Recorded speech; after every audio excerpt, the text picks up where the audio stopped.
This video was created by VinylicPuma of VinylicPumaGaming.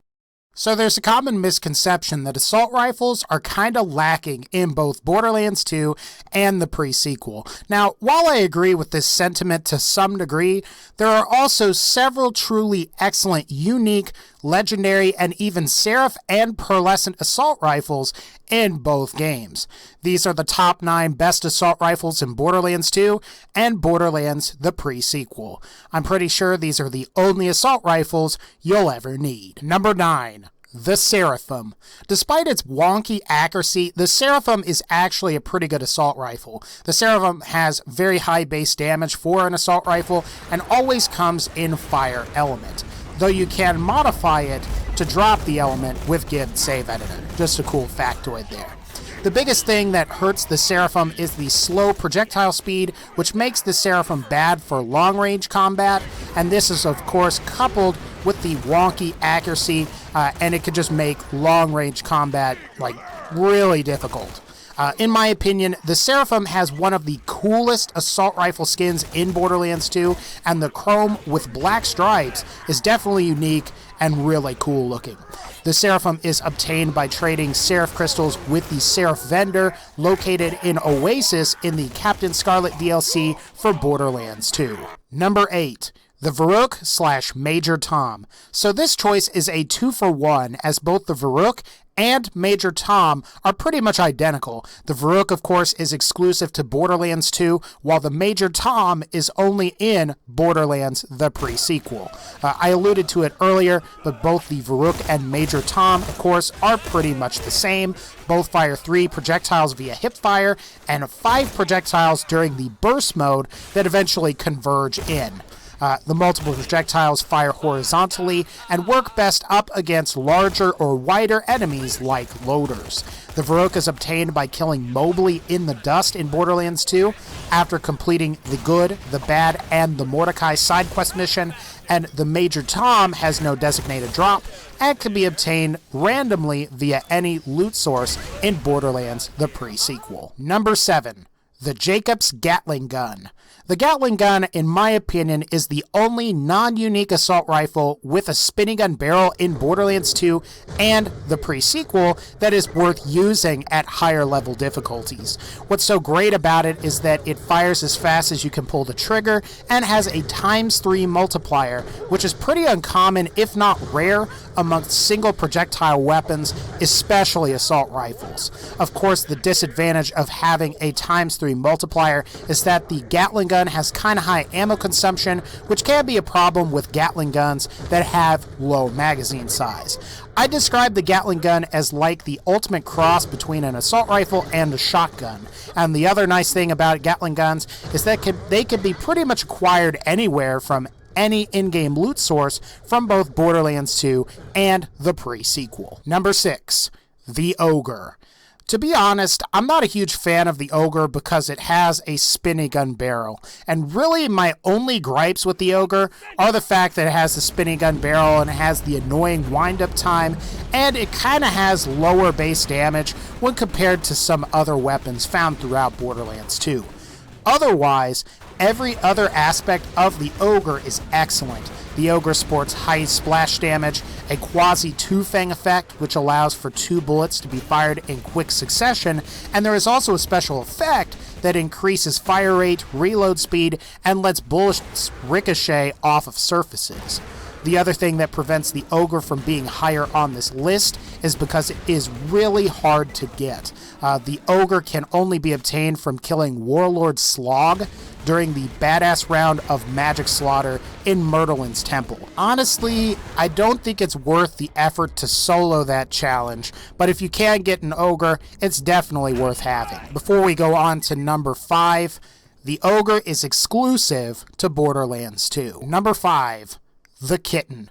The Kitten is a Moxie assault rifle that fires 3 projectiles per shot at the cost of 1 ammo. If you fire this gun at a wall or a random surface over time, the fire pattern is revealed to be a smiley face. The Kitten heals for 4% of damage dealt. It's a pretty good assault rifle on pretty much every character in Borderlands 2, and I think the biggest thing that holds it back is the lack of splash damage, which limits its use up against certain types of enemies that have like weird armor. As an example, Mad Maw in Bloodshot Stronghold. Before you go in there, he has a big shield. You can't penetrate it with the Kitten. The Kitten is acquired by completing the Everybody Wants to be Wanted side quest mission in Torg's Campaign of Carnage DLC for Borderlands 2. Number 4. The Rapier. The Rapier is a cursed unique weapon, and it should be mentioned that this is one of the lousiest assault rifles in the game, but easily the best melee weapon in Borderlands 2.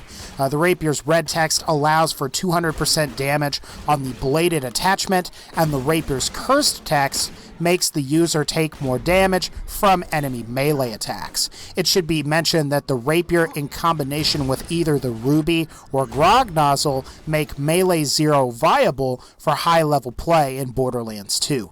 Of course, the Rapier is obtained for completing the Message in a Bottle side quest, specifically the one in Hater's Folly and the Captain Scarlet DLC for Borderlands 2. Number 3. The Lead Storm.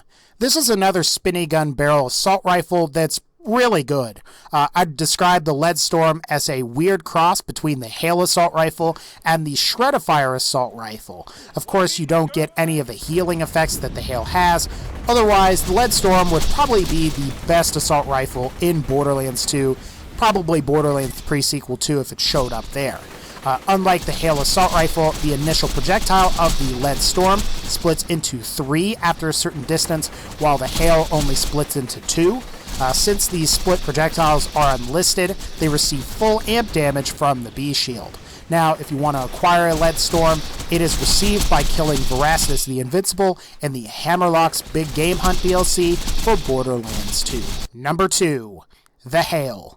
The Hail is probably one of, if not the best assault rifles for Axton the Commando in Borderlands 2, and is also pretty good on everyone else from both Borderlands 2 and the pre-sequel.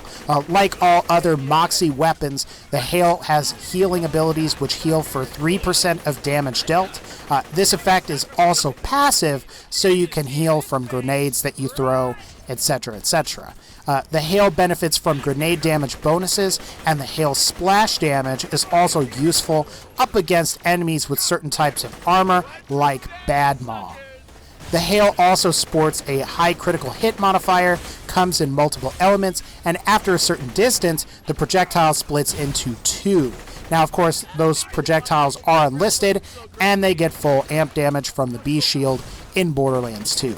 Really, the only problems with the Hail is that it is slightly difficult to acquire in Borderlands 2 and somewhat non-intuitive to use at first, but will outclass most other assault rifles on Axton after you get a hang on how to actually aim with it. The Hail is received for completing the Round 5 of the Bandit Slaughter in the Fridge in Borderlands 2. However, in Borderlands the pre-sequel, the Hail can be farmed from Iwo Jira. Number 1. The Bekaa. The Bekaa is probably the best pearlescent gun or weapon in Borderlands 2. It also has one of the sickest weapon skins in all of Borderlands history. Now, of course, the latter is just my opinion. The Bekaa's special effect occurs after you fire a single shot. Basically, another projectile will become visible and then suddenly split into 3. And of course, since all 3 of these projectiles are unlisted, they deal full amp damage with the B shield. As mentioned in the previous episode on pearlescent guns and weapons, the Bekaa is probably one of, if not the single best non-elemental weapons in Borderlands 2.